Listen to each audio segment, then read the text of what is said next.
अस्सलाम वालेकुम friends, I am Bilal Ahmed from वोल्सवार इलेक्ट्रॉनिक्स गुजरांवाला। जो आज की जो बेसिकली वीडियो सीरीज़ है वो है हमारी 3 फेज़ प्रोटेक्टर के बारे में। ठीक है, ये जो हमने अभी टॉमसन का चाइना से मंगवाया है 63 एम्पेयर का। ठीक है, तो ये बेसिकली 3 फेज़ डिवाइसेस के लिए बड़ी बेस्ट चीज़ है। ऑलरेडी भी एक वीडियो बन चुकी है 3 फेज़ प्रोटेक्टर के बारे में, लेकिन उसके अंदर एडजस्टमेंट बाय डिफ़ॉल्ट होती है। मिसाल के तौर पे जैसे उसके अंदर आप चेंजिंग नहीं कर सकते, जिस तरह एक नोकिया का मोबाइल है उसमें ट्यून बिल्ट इन आई है, आप उसमें चेंजिंग नहीं कर सकते, तो वो बाय डिफ़ॉल्ट सेटिंग आती है। तो इसमें आप सेटिंग चेंज कर सकते हैं। उसमें फंक्शन थे एक तो अवर अंडर वोल्टेज प्रोटेक्शन 470 और 330 तक, इसके दरमियान उसमें लाइट चलती थी। फेज़ फेलियर पे वो काम करता था और टाइम डिले था 1 मिनट। लेकिन इसके अंदर आप वो सारी की सारी सेटिंग्स कर सकते हैं, like our under voltage her phase के सेट कर सकते हैं, हर फेज़ के एम्पेयर सेट कर सकते हैं। ठीक है, और टाइम डिले सेट कर सकते हैं, कितनी टाइम के बाद लाइट इन होनी चाहिए, 5 मिनट तक इसके अंदर सेटिंग हो जाती है। और उसके बाद जो अवर वोल्टेज हैं वो सेट करने के बाद उनके रिकवरी वोल्टेज भी आप सेट कर सकते हैं। इसके अंदर तकरीबन 12 एक फंक्शन है, तो 1 बाय 1 मैं आपको सबको इंट्रो दे दूंगा। तो मैं 1 बाय 1 आपको इनका इंट्रो दे दूंगा। ठीक है, तो अभी देखते हैं। अच्छा, तो इसमें हम बात कर रहे थे टाइम भी सेट कर, रिकवरी वोल्टेज, अंडर वोल्टेज की रिकवरी वैल्यू भी आप सेट कर सकते हैं। ठीक है, अवर वोल्टेज की जोन से इसके सेट होते हैं 300 से लेकर 220 तक। ठीक है, इसके दरमियान आप लाइक आपने अवर वोल्टेज सेट की है 220, रिकवरी वोल्टेज आप सेट कर लेंगे इसके अवर वोल्टेज सेट की 230, रिकवरी वोल्टेज आप सेट कर लेंगे 220। तो लाइट जैसे ही 220 के करीब पहुंचेगी ना, तो या 220 होगी तो वो ऑटोमेटिकली रिकवर कर जाएगा। जब रिकवर होगा तो अगर आप ये देख सकें, ये साइन बना हुआ है एक सर्किट स्विच का। ठीक है, ये वाला, तो ये क्या होगा, ये ऑन हो जाएगा। यहाँ से मैं आप शायद ठीक नहीं नज़र आ रहा, तो मैं आपको यहाँ से दिखा देता हूँ। डाटा शीट के अंदर ये वाला, ये सबसे ऊपर आउटपुट इंडिकेशन। तो जब ये लाइट बल रही होगी इसका मतलब है कि आउटपुट आ रही है आपके पास। अगर आप टेस्टर देख सकें, ये चल रहा है अभी सबके ऊपर। ये हमारी न्यूट्रल है, ये न्यूट्रल के बगैर भी ऑपरेट नहीं होगी। ठीक है, ये 3 फेज़ है, साथ में न्यूट्रल मस्ट होनी चाहिए। उसके बाद फेज़ सीक्वेंस पे भी ये काम करता है। फेज़ सीक्वेंस का मतलब ये है कि कोई एक फेज़ आपने लाइक यहाँ पे L1 आना चाहिए था, फिर यहाँ पे L2 आना चाहिए, यहाँ पे L3 आना चाहिए था। तो ये अगर ऐसा नहीं होता तो ये आउटपुट नहीं देगा। उसका भी मैं आपको भी प्रैक्टिकल करके दिखाऊंगा। ठीक है, और फेज़ मिस होता है, ये लूज होता है, तब भी ये लाइट ट्रिप कर देगा। ठीक है, आगे ट्रेवल लाइट नहीं करने देगा। चलें 1 बाय 1 सेटिंग सारी की सारी देख लेते हैं। सबसे पहले आपने ये तो ऑफ का बटन भी इसके साथ एक अच्छी चीज़ आ गई, आप ऑफ भी कर सकते हैं सर्किट को। ठीक है, ये प्रेस करके रखेंगे तो ये क्या होगा, ऑफ हो जाएगा। ये देख सकते हैं आप, सारी की सारी लाइट अब ऑफ हो चुकी है। अब हम इसको दोबारा ऑन कर लेते हैं, ये ऑन हो गया। अब सबसे पहले मैं इसकी फेज सीक्वेंस की सेटिंग आपको करवा के दिखाता हूँ। अभी हम सर्किट पहले ऑफ कर लेते हैं अपना। ठीक है, या वैसे ही मैं भी चेक करवा देता हूँ आपको इसी तरह। या अभी देखें, ये हमारे वोल्टेज जोन से है ना अभी लोअर हो चुके हैं। ठीक है, ये हमारे वोल्टेज जोन से हैं लो हो चुके हैं किसी एक फेज़ के, और इस वजह से ये हमारा जोन से आउटपुट अभी क्या होगी, ऑफ हो जाएगी। अगर आप देख सकें, थोड़ा सा ऊपर करेंगे इधर ये। ठीक है, तो जैसे ही मैं ये लगाऊंगा तो ये हमारे वोल्टेज ठीक होना शुरू हो जाएंगे। ये मैं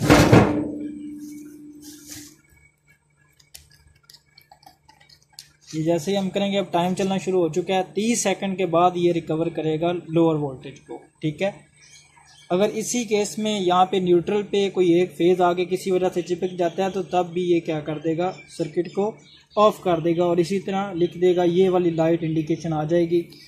ठीक है, कि हमने क्या अभी वोल्टेज ज़्यादा हो गए थे जी या वोल्टेज कम हो गए थे। अभी मैं फेज़ सीक्वेंस इसके बाद आपको करके दिखाता हूँ फेज़ सीक्वेंस पे कैसे वर्क करता है। फेज़ सीक्वेंस पे देख लें। ठीक है, तो ये अभी फेज़ सीक्वेंस देखते हैं। यहाँ पे देखें L1 है, यहाँ पे L2 आनी चाहिए थी, यहाँ पे L3 आनी चाहिए थी। तो मैं क्या करता हूँ, यहाँ से ये निकाल देता हूँ। ठीक है, और निकालने के बाद मैं ये कर देता हूँ जी, यहाँ पे कर देता हूँ L3 की जगह L2 कर देता हूँ, ठीक है। और L3 की जगह L2 की 2 वाली वैल्यू में मैं तार जोन सी है वायर यहाँ पे लगा देता हूँ L3 के ऊपर, और जो L3 वाली थी L2 पे लगा देता हूँ। अब ये देखें, आप देख ही सकते हैं, तो L1 लिखा रहा है, L3 लिखा रहा है, L2 लिखा रहा है। वो बता रहा है कि आपने जो फेज लगाए हैं ना वो सीक्वेंस में नहीं लगाए, इसको पहले सीक्वेंस में करें। ये देखें, अगर आप आउटपुट देखें तो आउटपुट नहीं दे रहा। वो कह रहा है कि पहले L1 लगी हुई है, यहाँ पे L2 आनी चाहिए थी, आपने यहाँ पे L3 लगा लिया, यहाँ पे L3 आनी चाहिए, यहाँ पे आपने L2 लगा लिया। इसको अभी ठीक कर लेते हैं दोबारा, फिर हम क्या करते हैं, उतार लेते हैं अपनी वायर्स को। और ये देखें, अगर आप तो अभी ये वोल्टेज अंडर हो चुके हैं, ठीक है। तो यहाँ से हम दोबारा तार उतारते हैं,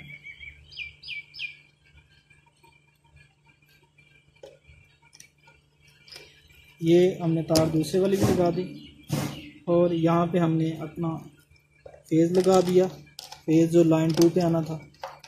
तो ये अभी हमारे नॉर्मल वोल्टेज आ चुके हैं, ठीक है दोस्तों। अभी मैं बकाया सेटिंग्स आपको 1 बाय 1 यहाँ पे बताता रहता हूँ। अगर आप इसकी डाटा शीट देखें तो डाटा शीट के अंदर तकरीबन इसके 12 एक फंक्शंस हैं, ठीक है।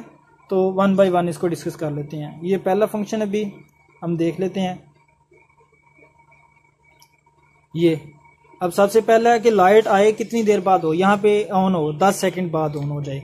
वैसे 30 सेकंड अच्छे होते हैं। आजकल जिस तरह गर्मी का जोर चल रहा है, जून चल रहा है, तो इसमें कोशिश करें कि 1 मिनट सेट करें, क्योंकि अभी 1 मिनट आधा घंटा लाइट आ रही है, आधा घंटा जा रही है, आ रही है, जा रही है, आ रही है, जा रही है, तो ये बड़ा मसला करती है। फिर उसके बाद नेक्स्ट सेट का बटन फिर क्लिक करें। ये देखें, अब आपके पास यहाँ पे लिखा आ गया U1। U1 का मतलब ये होता है कि आप जो है ना ओवर वोल्टेज सेट करें, ठीक है। ओवर वोल्टेज की वैल्यू मैंने 230 सेट की हुई है, ये आप अपने हिसाब से कर लें। आपकी घर की अप्लायंसेज अमूमी तौर पे 270 तक इन्हें कोई मसला नहीं होता, ठीक है।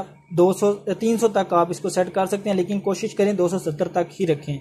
इससे ज़्यादा रखेंगे तो वो चीज़ें जलना शुरू हो जाएंगी।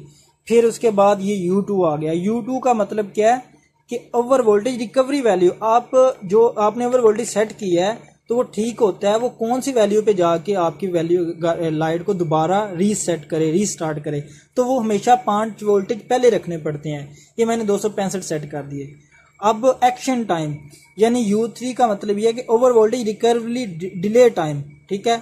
ओवर वोल्टेज जोन से ठीक हो गए हैं तो वो कितनी देर बाद जाके लाइट को दोबारा ऑन करेंगे। जैसे अभी आपने देखा तो इस लाइट पे 30 सेकंड चल चुके थे, 30 सेकंड के बाद उसने लाइट को अगेन ऑन किया था, ठीक है। तो ये 30 सेकंड बाद ओवर वोल्टेज को ठीक कर देगा, अगर ठीक हो जाते हैं वो। फिर एक्शन टाइम U4 का मतलब है कि ओवर वोल्टेज होते हैं तो कितनी देर में डिवाइस एकदम से ऑपरेट हो जाए ओवर के लिए, वो विद इन 1 सेकंड ऑपरेट हो जाएगी। ये 1 सेकंड से 30 सेकंड तक सेटिंग हो सकती है। फिर हम चलते हैं U1 पे, U5 पे, सॉरी। ये होता है अंडर वोल्टेज प्रोटेक्शन वैल्यू। इसका मतलब क्या है कि आपने अंडर वोल्टेज पे कब अंडर वोल्टेज कितने सेट करने हैं जिसके ऊपर लाइट आपकी प्रोटेक्ट हो जाए। तो ये आप कोशिश करें कि 3 फेज यूज कर रहे हैं तो ये 200 कर लें। अगर कुछ आपके अप्लायंसेज कुछ ऐसी हैं, ये 200 मैंने 215 तक सेट हो सकते हैं, ये देख सकते हैं 210 तक, सॉरी।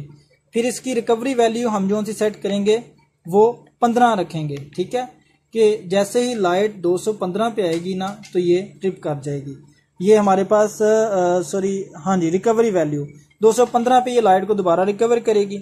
इसी तरह U7 पे आएगा over voltage recovery value. 30 second में अगर अंडर वोल्टेज हो जाते हैं ना, वोल्टेज कम हो जाते हैं, 30 सेकंड ठीक होते हैं तो 30 सेकंड के बाद लाइट ऑन करेगा। फिर उसके बाद उसका टाइम, कितनी टाइम में ये एक्शन ले, वो 1 सेकंड ही लिखा हुआ है। फिर उसके बाद U9 लिखा हुआ है 3 फेज वोल्टेज एरर वैल्यू, ठीक है। 3 फेज वोल्टेज की एरर वैल्यू जो सी है वो यहाँ पे डाटा शीट में इन्होंने मेंशन की हुई है -9.5 to 9.5%। तो ये आप कोशिश ये भी रखें आप 1% ही कर लें, ठीक है। 1% जो से है ना वो एरर वैल्यू होनी चाहिए, इससे ज़्यादा नहीं होनी चाहिए। फिर उसके बाद है जी फंक्शन नंबर 10। फंक्शन नंबर 10 पे उसने लिखा हुआ है 3 फेज वोल्टेज अनबैलेंस।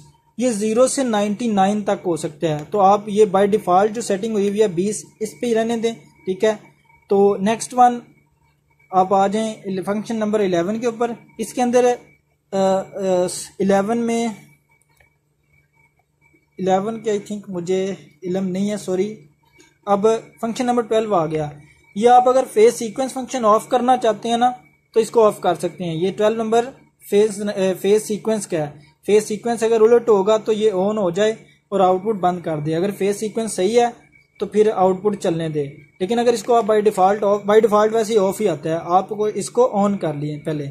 अगर फेज सीक्वेंस में कोई मसला होता है तो ये क्या कर देगा, इसको लाइट को फिर भी ऑफ कर देगा। मैंने इसको ऑन कर देता हूँ, ठीक है दोस्तों। तो इसके बाद आ जाता है जी एम्पेयर की सेटिंग।